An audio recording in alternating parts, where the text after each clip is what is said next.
Hey guys, Chris here, owner of Roundabout Records, with the fifth installment of Famous, Infamous, and Obscure. Today, we're going to be focusing on a band that is one of the top-selling bands in the history of recorded music, and that would be Pink Floyd. When I say that name, I know this album right here, Dark Side of the Moon, comes to mind for a lot of people. However, though it would be very interesting to discuss this album given the state of the band at this time, their issues with the record label, Roger Waters coming into his own as far as a songwriter, this being his first album that he wrote most of the songs, and the overall theme. Probably going to do a video on this at some point, but I'm going to be focusing on what would be considered by some an obscure album that has gained popularity recently, over the last 5 years or so. Definitely infamous, and that would be their 1967 debut, Piper at the Gates of Dawn, recorded from February through May of '67. Released in the United Kingdom August 5th of '67 and October 21st in the U.S. Now, this would be the first album that Syd Barrett would appear on with the band. The following album, Saucerful of Secrets, he would only appear on 3 tracks, and I'll get to why, as to why here in a moment. But this dude right here is the one that founded the band, was the band leader, wrote all the songs, etc. Now, the album would be a huge hit in the UK. The lead single, See Emily Play, would peak at number 6 in the United Kingdom on the charts. The album itself would peak at number 7. United States did not fare so well. The album would only reach number 131 on the charts, and the single See Emily Play would not even reach the charts. It received minimal airplay, if any at all. So, yeah, wasn't exactly a smash hit in the United States. Now, during the recording of the album, Syd, he had been into using psychedelic drugs, specifically LSD, prior to recording the album. Now, during the recording of the album, according to the producer of the album, Norman Smith, he began to ingest a lot more LSD. Now, the LSD of the 1960s, a dose of LSD was roughly 250 micrograms. That is about 5 times stronger than the modern day dose that most people take. I mean, that, yeah, so if if you were doing a typical dose of 2 hits, that would be like eating 10 hits today. And given what people who were around Syd at the time were saying, he was eating way more than 2 hits at a time. Now, Syd was, a lot of people said that he was already mentally unstable and such, and that the LSD progressed it forward.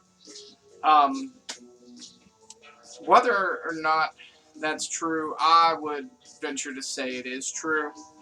And if he wasn't mentally ill, it definitely contributed to it, especially with those massive doses of LSD he was doing.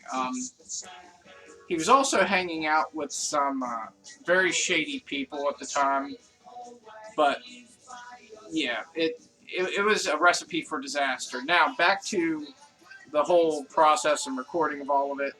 When the band got signed in '66, they were giving a £5,000 contract, which was very cheap. However, what they did get, it was a $5,000 5-year contract. What they did get was album development. That's what it was called in the contract. And what that states is that they have complete freedom when recording their albums. Now, like I said, that was unheard of. So that allowed them to experiment for the next 5 years, which the 5 year date would have culminated with this album right here, Dark Side of the Moon. That would have been the final year of their contract with EMI Capital. Now, uh, during the recording process, like I said, Syd was using a lot more LSD. By June 1st, when recording had completed in May, it was clear that LSD had taken its toll. They played some shows in Scandinavia and Ireland to promote the album, and came over to the United States in November of '67. Now, during their first concert in the United States, Syd would just stand there on stage, and he detuned every string on his guitar, did not play a single song, just detuned every string on his guitar till the strings fell off. Um, and it proved to be a highly unsuccessful show. Syd even weirded out the likes of Jimi Hendrix, with Jimi Hendrix convinced that Syd Barrett could communicate telepathically, that he didn't even need to speak. Janis Joplin was weirded out by him. Yeah. And also, the Pink Floyd was very disheartened with the psychedelic scene in the United States, as their music was really pushing the edge, and because they had no idea what psychedelic music was like in the United States because of import bans that had been imposed since the Revolutionary War, prevented any American albums getting to the UK other than what you would occasionally hear on the radio. So they came up with their own idea of psychedelic music, which was a lot deeper and more intense than anything in the United States. Um, Now, another incident that occurred while they were in the United States was on the Pat Boone show. Syd would just stand there while he was supposed to be lip syncing the song Apples and Oranges, which was the lead single off of the next album, which was Saucerful of Secrets. Now, in Saucerful of Secrets, Syd would appear on 3 tracks: Remember a Day, Set the Controls for the Heart of the Sun, and Jug Band Blues. Now, Jug Band Blues would be the only song on the album that Syd would write. And it's really, really creepy. Talking about how it's considerate that they thought of him and brought him along, and it closes with a really creepy couple lines. What exactly is a dream and what exactly is a joke? And that would be his final words with the band. Now, during the recording process of A Saucerful of Secrets, Syd would get kicked out of the band, but the band didn't tell him that he was kicked out. One day they decided not to pick him up for rehearsal, and he had no clue. When they would go to play shows, Rick Wright, the keyboardist for Pink Floyd, would tell Syd that he was going out to grab cigarettes, and then return like 3-4 hours later, and Syd would still be sitting there in the same position, sometimes with a cigarette burnt clear down to his fingers, in a catatonic state of schizophrenia, not even realizing how much time had passed, and would ask Rick if he got cigarettes, not realizing it's been like 3-4 hours. And again, this is one of those situations where mental illness has been romanticized a bit. Not a bit, a lot. There are a lot of people who view Syd Barrett as being some sort of, I don't know, if you want to call him a martyr or whatever, a genius, a tortured genius. It's, there's no beauty. There's no romanticizing mental illness. It's really sad to think about someone as bright and brilliant as Syd Barrett and what Pink Floyd could have been under his leadership, because the music, you can hear the undertones of what they were becoming. And like I said, Syd had no idea he was even out of the band. He'd show up at shows and just stand on the side of the stage staring blankly at the band. He would show up at the studio while they were recording and just sit outside the door waiting to record his parts that he never did. Um, and, this was their friend. This was a childhood friend. Even David Gilmour, the guitar player who would replace Syd Barrett and sing a lot of the Pink Floyd songs that you know and love, he taught Syd Barrett how to play a lot of things on guitar while they were in school together. Now, Syd would eventually, it'd be announced in the spring of '68 that Syd Barrett was no longer part of the band. He would try and have a solo career. He would put out 2 albums with members of the Pink Floyd as his backing band.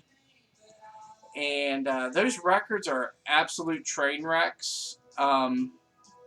Very difficult to sit through and listen to a whole album. There are bright spots on them, or I should say bright moments. There's not a single song that's actually really cohesive and well put together. There are moments where it's like, wow, this is really good, and then it just falls apart. But yeah, it's a sad situation. Syd Barrett, I mean, he would go on to influence David Bowie. David Bowie cites him as a major influence up through Ziggy Stardust, T-Rex, Mott the Hoople, just you name any glam rock band, and he was a major influence. Now, as far as the album goes, like I said, the sales were absolutely terrible in the United States. So it's hard to find copies of Piper at the Gates of Dawn in good shape. And as you can see, this cover, it's in really great shape, minimal wear. The record, it's in really, really good shape.